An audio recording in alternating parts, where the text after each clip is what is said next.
Welcome to NightStoryX Fear, where every whisper hides a secret and every story leaves a scar. If you dare to listen, then like, share, and subscribe before the darkness takes you. And tell us in the comments what haunts you the most. NightStoryX Fear, where fear never sleeps.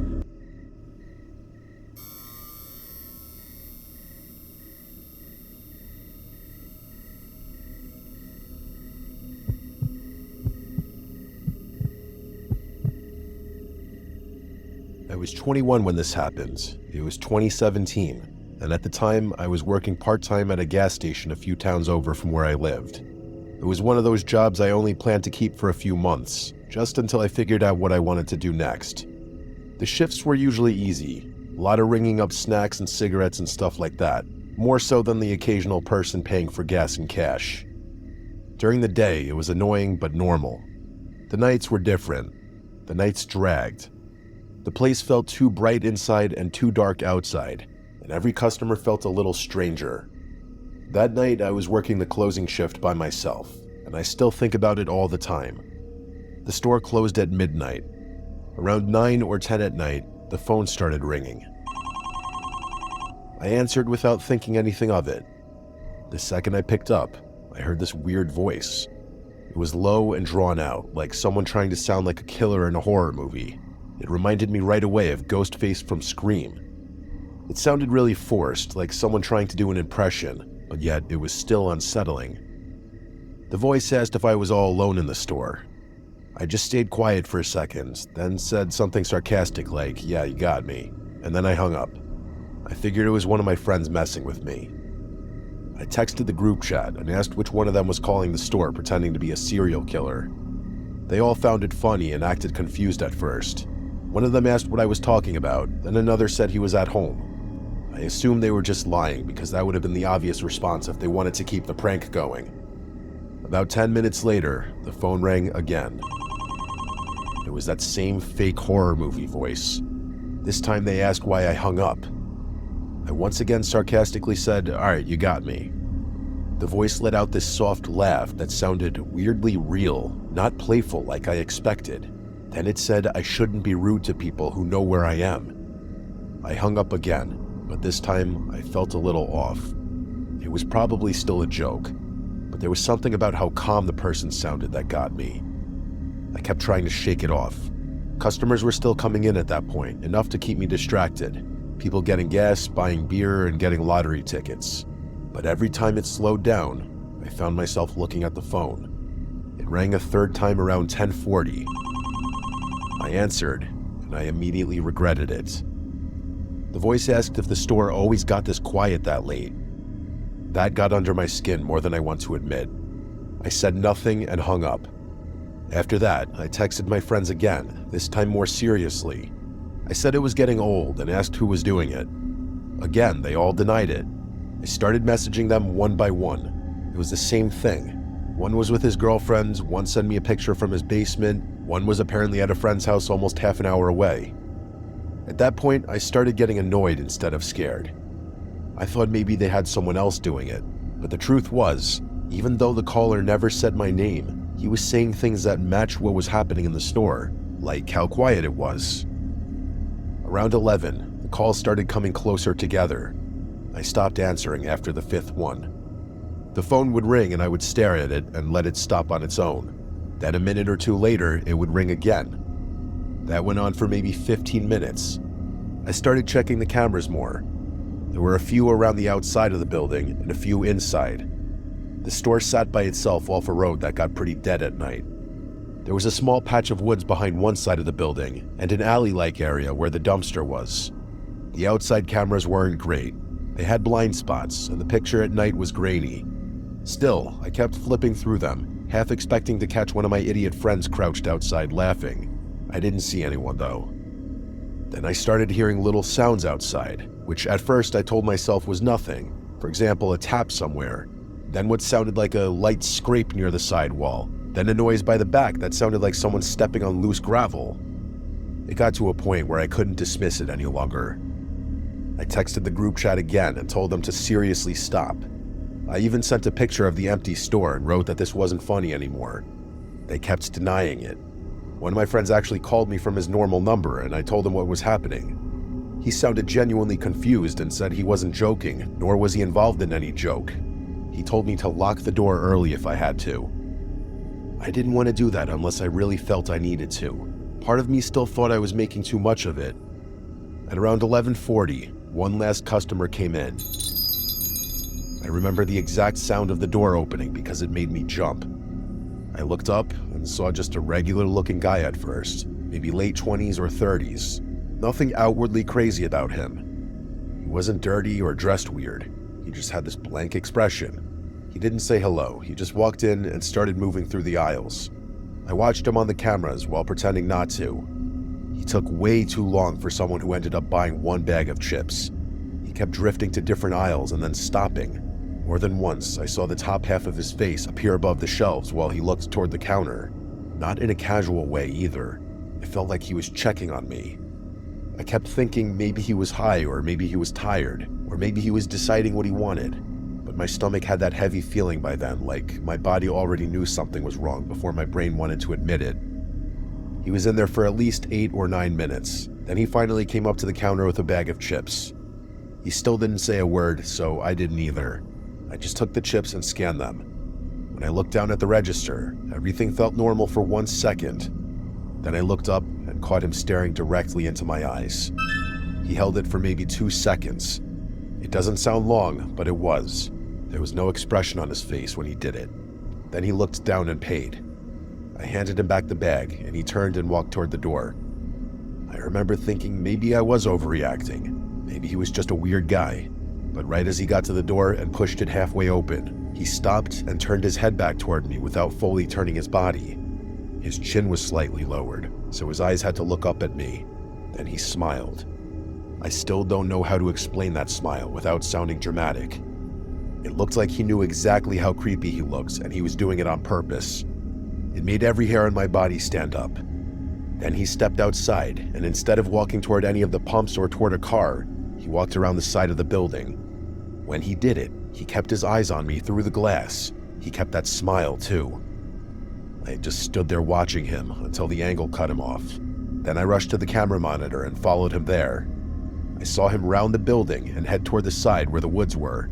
Then he disappeared into the blind spot behind the building. He didn't come back out. I waited maybe 10 seconds, then 20, then a minute. He never reappeared. That was enough for me to lock the door early, even though it was a little before midnight.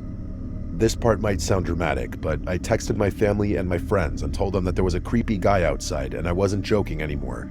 I said if I stopped replying, that meant something probably happened to me because of him. I rushed through the closing stuff as fast as I could. I barely cleaned anything. I kept checking the cameras over and over, expecting to see him pop back out. Nothing. Midnight hit, and I decided I couldn't stay there any longer. I grabbed my stuff, turned off what I needed to turn off, and went to the front door.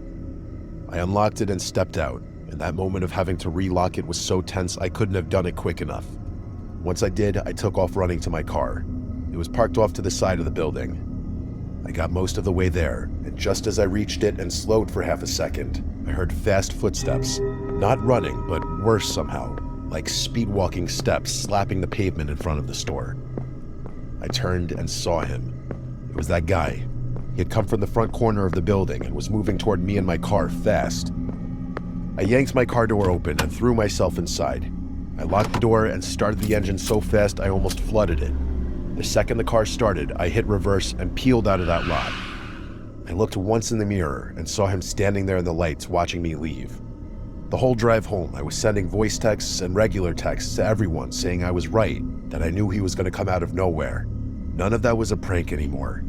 The next day, I texted my boss and told him exactly what happened. I said I wasn't doing overnights anymore. He looked at the footage later, and his response honestly made me even angrier. He got kind of defensive and said the guy looked like a regular customer to him. He said maybe I had just gotten spooked because of the phone calls and connected things that weren't connected. That pissed me off more than I can explain. I was the one there. I was the one getting the calls. I was the one who saw that guy disappear around the building and come speed walking at me out of nowhere when I left. I didn't care if the footage didn't fully capture how it felt because I knew what happened. I quit right after that. I didn't even argue much. I just told him if he thought that was normal, he could work the closing shift himself. I ended that job with attitude, and I was proud of it. Even now, many years later, I still think the caller and that guy who came in were the same person, even if I can't prove it.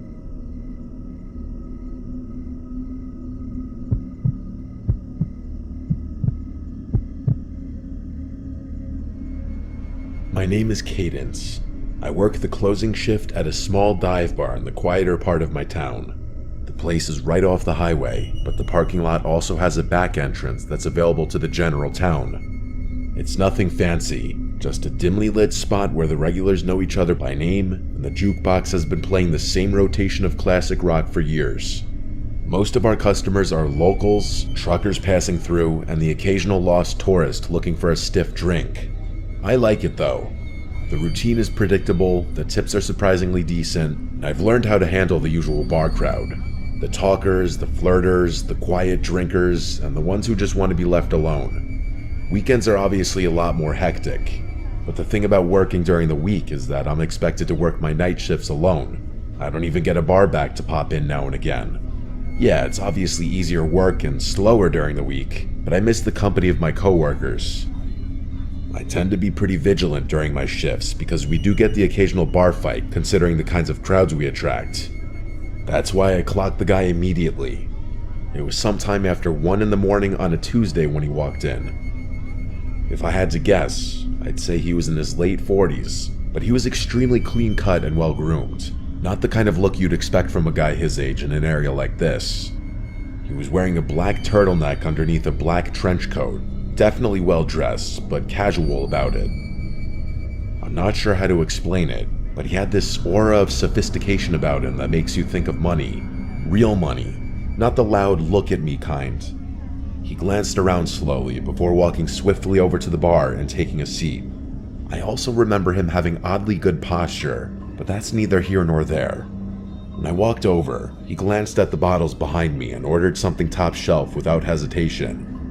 As I was pouring his drink, he asked me if I liked working here with a smile on his face. It was a normal enough question, so I answered him honestly. I told him yeah and smiled back. I then made a joke about being a bartender or something. I wish I could say I got a creepy vibe from him, but that's not the energy he was giving off. He genuinely seemed like a stand-up guy, kind of like the single dad at his kid's baseball game that gives the whole team a high five. He chatted with me for a bit, which I didn't mind since the bar was pretty quiet at that point. Eventually, he asked me if I ever thought about doing something bigger, which I admit was somewhat bizarre. Again though, not a totally creepy question given the nature of the situation. I gave him my standard bartender smile and told him I was happy for now. He nodded and sipped his drink, seemingly disappointed at my answer for reasons I didn't understand. After a long pause, he asked me what time I got off out of nowhere. That question surprised me. I hadn't picked up any kind of flirting from him whatsoever, so I was a little disappointed to discover that our conversation had just been another one of those empty attempts at getting my number. I smiled and gave him a vague answer, trying to brush him off in a friendly way without seeming uptight. Before he could answer, I busied myself and began wiping down the counter, but he didn't press. He just smiled like he already knew, then drained his drink and pulled out a crisp $100 bill, laying it gently on the bar like it was nothing. Then, without another word, he walked out into the night. I didn't really know what to make of the encounter. I know it sounds like nothing, but his demeanor was just so far off my radar that I was intrigued. Either way, I figured I was never going to see him again and got on with my life. As it would turn out though, I was wrong. About a week later, he came back. Only this time, he wasn't alone. There was a woman with him. She drew my attention since I hadn't seen her before. She looked like she was in her mid-30s and was dressed in a way that didn't quite match her age. Trendy, but off, like someone trying a little too hard to blend in with a younger crowd. I watched her closely as the two of them approached the bar. Everything about her seemed calculated, From the way she smiled too easily to the way she leaned against the bar like we were already friends. As I was setting down napkins in front of them, the very first thing she said to me wasn't a hello or a drink order, but a compliment. She put on this overly joyful smile and said, "You're so pretty." Her fingers brushed against my arm as she said it, lingering just a second longer than normal. I laughed and thanked her, but I could instantly tell that something was off about this woman. The man didn't speak, which I thought was also a little strange given that he had been so talkative last time. They ordered drinks and poured them, and that's when questions came flooding in. The woman asked me how long I'd been working here, along with how old I was and a bunch of other small talk questions like that. I answered in short, polite sentences, but I got the sense that this wasn't small talk. She was studying me. At one point, she looked over at the man, and it seemed like they were communicating despite not speaking. She looked back at me and told me that she ran an exclusive event club. She leaned in a bit as she said it, lowering her voice as if to prevent her being overheard by another patron. She told me that she's always looking for young, fun people for private parties, and that I'd make a killing, 10 grand for a weekend. I let out a small, forced laugh and told her it sounded too good to be true. She insisted that it was real and told me that a bunch of girls like me worked for them. Her smile never faltered at any moment, which was starting to creep me out. She steered the conversation back to the job, circling around the same words. Fun, safe, exclusive. Then, casually, she said, "You should step outside for a second. There's someone who can explain it better." My pulse kicked up. I wasn't playing around at that point. I didn't even bother pretending like I wasn't creeped out. "I'm good," I said in a firm voice. No smile on my face this time. Just then, a group of customers walked in, laughing and talking loudly. The woman's expression changed in an instant, her friendly mask slipping just slightly before she turned to the man beside her. Without another word, they left. I'd be lying if I said I wasn't unsettled after that. Those random people had just propositioned me for God knows what. I told my coworkers and my boss about the situation, and we all agreed to keep an eye out should those people return. My boss assured me that he was always a 15-minute drive away should I need him, and the bar's security cameras were typically enough to deter any misbehavior. There wasn't really much I could do beyond that. It's not like those people had done anything illegal. I tried to push it out of my head, but a few nights later, after closing, I saw the car. It was parked across the street, engine off, just sitting there. I tried to tell myself it was nothing, but the feeling of being watched crawled over my skin like static. As I walked to my car, I kept my head down, my keys clutched tight in my hand. When I pulled out of the lot, I checked my mirrors. The car followed. It stayed back just enough to avoid suspicion, but every turn I made, it was still there. I took a random turn onto a side street, and it followed. Another, still there. I started freaking out internally. I knew it was them. I forced myself to stay calm, to think. Then, without hesitating, I navigated and pulled into the parking lot of a police station, gripping the wheel so tightly my knuckles practically turned white. The second I pulled in, the car sped off. Nothing happened after that for a while, but I knew it wasn't over. It turned out I was right. It was a slow weekday shift, barely anyone coming in. By midnight, I was wiping down the counter, half thinking about closing early, when the door creaked open. It was the woman. I immediately sent my boss a text as inconspicuously as I possibly could. I looked back up, and the woman was staring at me with that same artificial smile. She walked slowly to the bar and sat down with her hands folded neatly. I was debating just telling her to leave when she said, "Thought I'd come check on you." My stomach started twisting, but I did my best to hide it. I told her we were about to close and that she had to leave, but she made this pouty face and asked for just one old-fashioned. I thought about denying her, but I figured pouring the drink would stall her long enough for my boss to arrive. So I turned around and got started, trying to keep my cool. And then I heard it. The soft, unmistakable click of the front door shutting. I whipped around. The woman was gone. I felt this awful pit in my stomach as I stepped toward the entrance. Through the glass, I saw it. A black van idling just outside. Without thinking, I locked the door as quickly as I could. But then, metal rattling from the back door. Someone was trying to get in. I didn't think. I grabbed the heaviest thing I could, a metal shaker, and clutched it like a weapon as I dialed 911 with my other hand.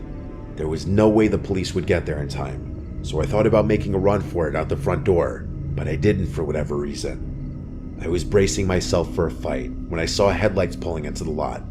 It was my boss. The sounds on the back door suddenly stopped, and a few seconds later, the van pulled out of the lot with a screech. I embraced my boss and told him what had happened, and he said he had gotten the license plate of the van as it was leaving. When the cops arrived, my boss reviewed the security footage with them. It was worse than I had imagined. Just before the woman left, the cameras had captured two masked figures crouching near the front door, waiting. There was another person in the back who was banging on the door with his fist, clearly trying to flush me out to the front. It was downright horrifying. To make matters worse, the plate number my boss had caught turned out to be unregistered. It's been quite a while since this incident, but no progress has been made. The only good news to come out of the whole thing is that my boss doesn't make me work alone anymore. Despite that, I'm still extremely uneasy anytime I'm scheduled for a night shift. I still question how they knew I'd be working alone. It doesn't make any sense. Even now, I often think about what would have happened had I given in to fear and run out the front door.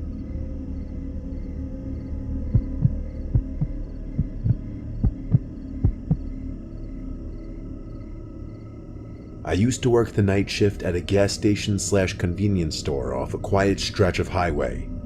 I say used to because after what happened to me a few months ago, I won't work a night shift again. It's a small station, the kind that barely gets any business once it gets late. Most of my shift was spent restocking shelves, wiping down counters, and occasionally ringing up a trucker or traveler passing through.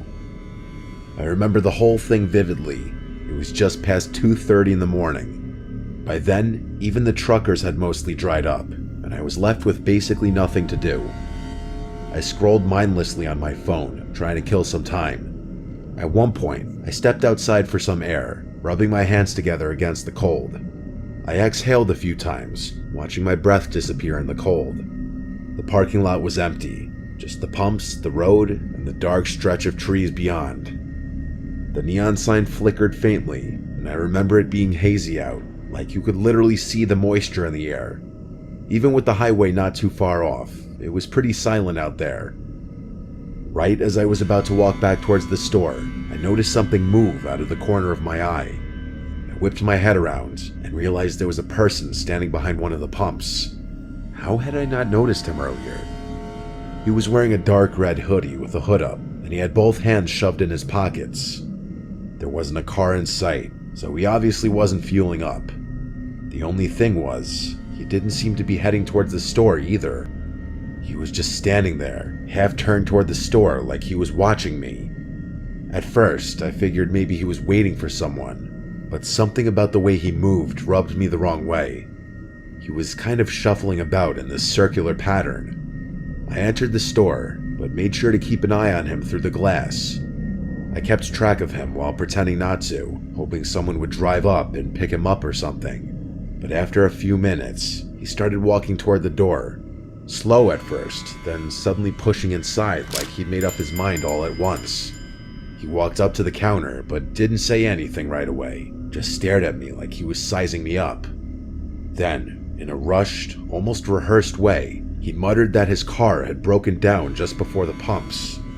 He said he needed a jump or maybe just a little gas to get to the next town. I was literally shocked. He wasn't even trying to make his story believable.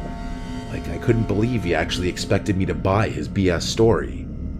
I offered to call a tow truck instead. No, he said, too quick, shaking his head. He just needed a flashlight, maybe some help checking under the hood.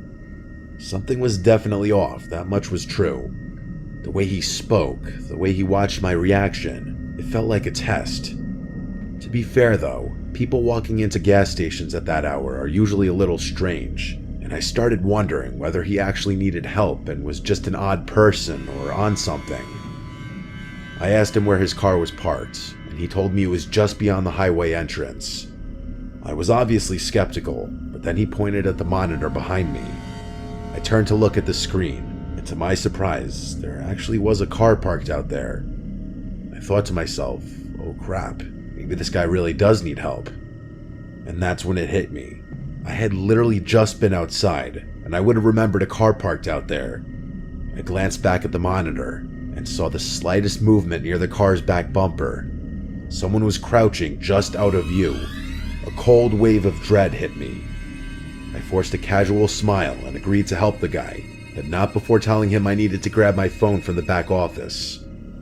I turned slowly, not wanting to spook him, but the second I was out of his direct sight, I slammed my hand onto the emergency panic button under the counter. The alarm went off instantly, screeching through the store. I expected him to attack me, but what he did instead was even more unsettling. His nervous energy disappeared. No more fake urgency, no more shifting from foot to foot. He actually relaxed. His whole body language shifted, and then he smiled. Not a panic smile, not an embarrassed one either. A slow, knowing grin, like he had all the time in the world, like this was amusing to him. I was in shock. I didn't even have time to get physical with him. In one fluid motion, he turned and bolted. I ran to the monitors just in time to see both of them take off. Not toward the car, but into the woods behind the station. The car just sat there, engine off, headlights off. No one inside. By the time the police arrived, it was exactly as I saw it. The car was still there, but the men were gone. No footprints leading away, no sign of them anywhere. And then one of the officers pointed something out. Something I hadn't noticed before. The front passenger door was open. There had been a third person inside the whole time. The police took my statement down, I turned over the surveillance footage, and that was that. A few days later, they followed up with me. They had the car towed and ran the plates. Turned out, it had been reported stolen nearly a week earlier, over 100 miles away. No one had come forward to claim it, no reports of missing persons, no other crimes linked to it. Just an abandoned vehicle in the middle of nowhere with no explanation. That was months ago and still nothing. I don't know why convenience stores are such popular targets, but I can say for sure that I will never work another night shift again.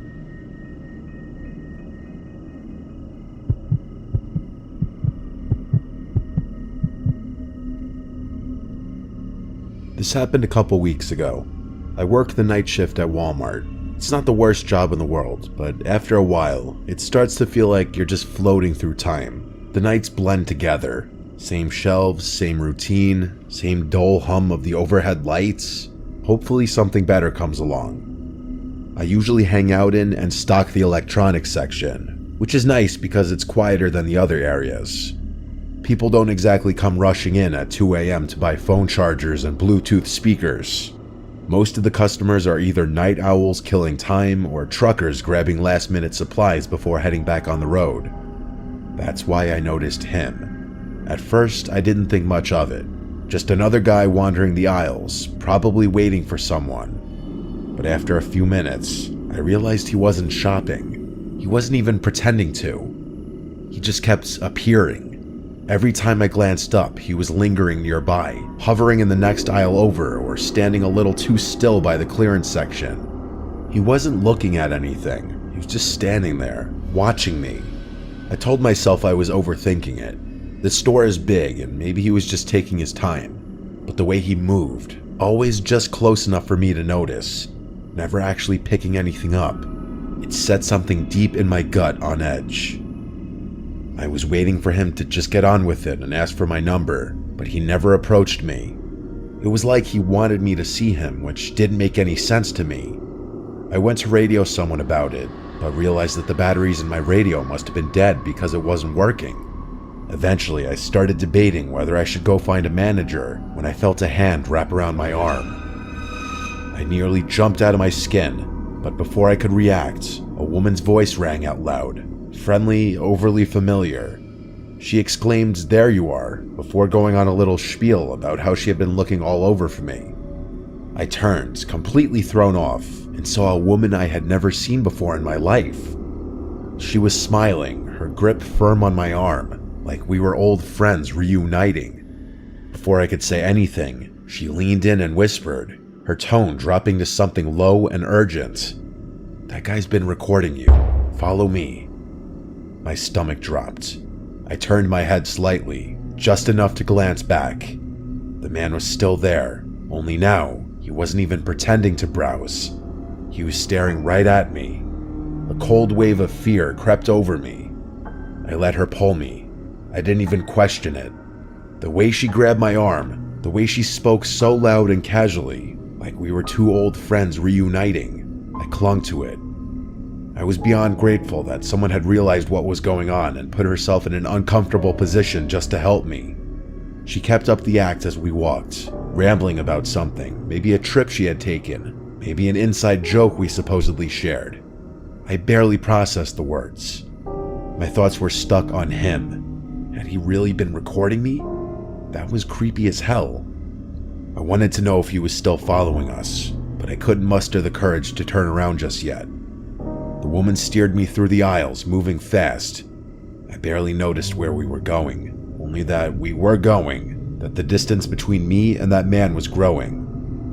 In all honesty, I was kind of expecting her to quit the pretending to know me at some point, but she kept it up. At one point, it was getting a little uncomfortable, so I glanced behind me, and to my relief, that man was no longer following. The woman kept pulling me forward, though. I told her that we were good now and that we should probably go find my manager, but she just squeezed my arm tighter, telling me that he was lurking somewhere. I thought to myself, so what?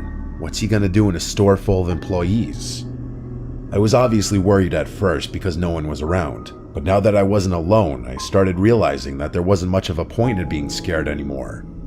I told her this, but she continued moving. I told her I was serious and planted my feet, twisting my arm slightly to loosen her grip.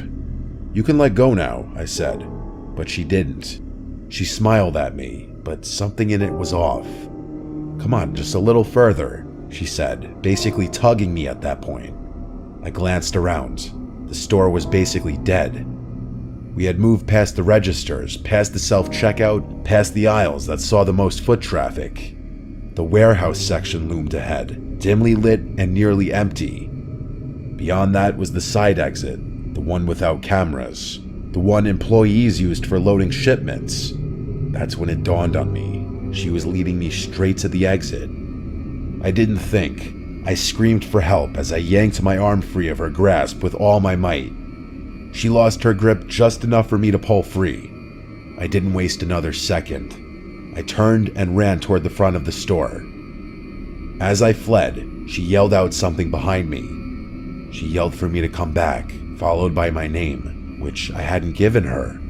I kept running until I saw one of my coworkers who was running toward me, most likely reacting to my screaming. I told him to call security, which he promptly did. That woman was long gone, though. By the time I told my story to the security guards, that woman and that man were nowhere in sight.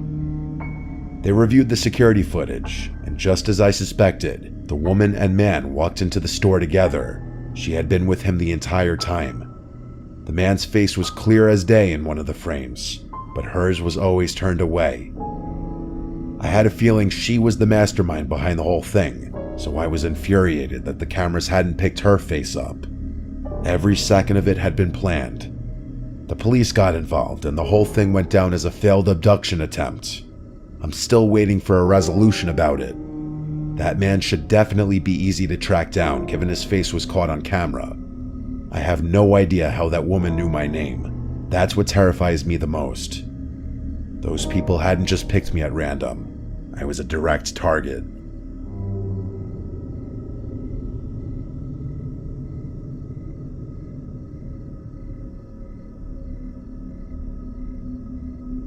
Story 1. The Spliced Silence of the Data Vault. The only sound inside the sub-level 4 data vault, miles beneath a decommissioned missile silo repurposed into a server farm near the desolate, wind-swept border of Nebraska and Wyoming, was the constant low-frequency hum of cooling fans and the rhythmic, controlled dripping of condensation, a mechanical heartbeat that was the only company for Elias during his solitary 10 p.m. to 6 a.m. maintenance shift, a highly specialized, highly paid job he had taken because no one else could tolerate the crushing isolation of working alone in a facility built for nuclear resilience, but now dedicated to archiving sensitive, highly encrypted government data, a setting so secure that once the colossal blast doors sealed at midnight, he was physically and electronically cut off from the outside world, a total silence that amplified every minute sound and drove a persistent low-level paranoia into his mind. His routine involved checking the temperature and humidity of the massive, cathedral-like halls of servers, a task made unsettling by the fact that he was traversing acres of cold concrete and steel, where the only illumination came from the green and amber indicator lights of millions of hard drives, lights that seemed to shift and pulse in the periphery. And the unique American element here was the sheer, terrifying scale of decommissioned military infrastructure, now serving a technological purpose, combining the fear of being buried alive with the fear of digital invasion. The facility's security protocols were ironclad.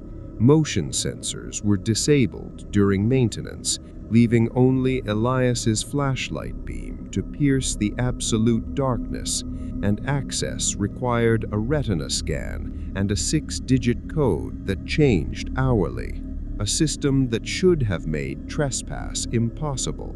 Yet on Tuesday night, as Elias was logging the temperature readings in Sector Delta, a wing that had been entirely mothballed and powered down for 5 years, he heard a sound that didn't belong, a faint, sharp click, the unmistakable sound of a rack panel being unscrewed. Freezing mid-step, Elias cut his flashlight, plunging the vast server hall into blackness so complete it felt physical, and pressed himself against a cold concrete pillar, his heart hammering against his ribs, because no one, absolutely no one, was authorized to be in Delta, and he was supposed to be the only soul in the entire facility. The clicking sound came again, closer this time, methodical and patient, followed by a faint, wet squelching that made Elias's stomach churn, and he knew instantly this was not a person, because no breathing human could be generating that sickening sound in that sterile environment. He flicked his light back on, revealing nothing in the immediate area, but as he scanned the rows, he saw something horrifyingly impossible. A single, thin wire, perfectly silver and almost invisible, stretching tautly between 2 dark server racks in the distance, a wire that hadn't been there moments ago. Terrified, he began to retreat, moving silently backward, but the clicking started following him, faster now, sometimes sounding right behind his shoulder, sometimes ahead, seeming to jump through the darkness, and the squelching noise intensified, morphing into a sound that suggested something wet and soft was being dragged across the concrete floor, a sound that made his mind conjure images of exposed organs and raw flesh. He sprinted back toward the central control room, sealing the heavy, reinforced door behind him with a frantic slam and locking it with the internal pneumatic deadbolts. finally allowing himself to breathe as he stared at the security monitor, which showed only the static image of the locked hallway outside his door. That's when the horror truly began. The control room speakers, which relayed all internal audio feeds, emitted a sudden piercing burst of static, followed by a perfect crystalline recording of his own desperate, gasping breath from just moments ago, spliced and looped, and then a cold, synthesized voice speaking with the chilling, flat intonation of a text-to-speech program, whispered directly into the room. "Elias, you shouldn't have been in Sector Delta. You heard the silence." The audio feed cut out, but now, originating from the server racks inside the control room, a new sound began, the sharp, singular click of a rack panel being unscrewed, and Elias looked down to see a perfectly silver wire, thin as surgical thread, emerge from the back of the computer console he was standing at, coiling slowly like a snake along the floor, realizing with a paralyzing dread that whatever was hunting him hadn't been confined to the dark halls, but had simply listened to his panic, spliced its way through the cables and the fiber optics, and had finally arrived to silence the one thing it truly hated: sound.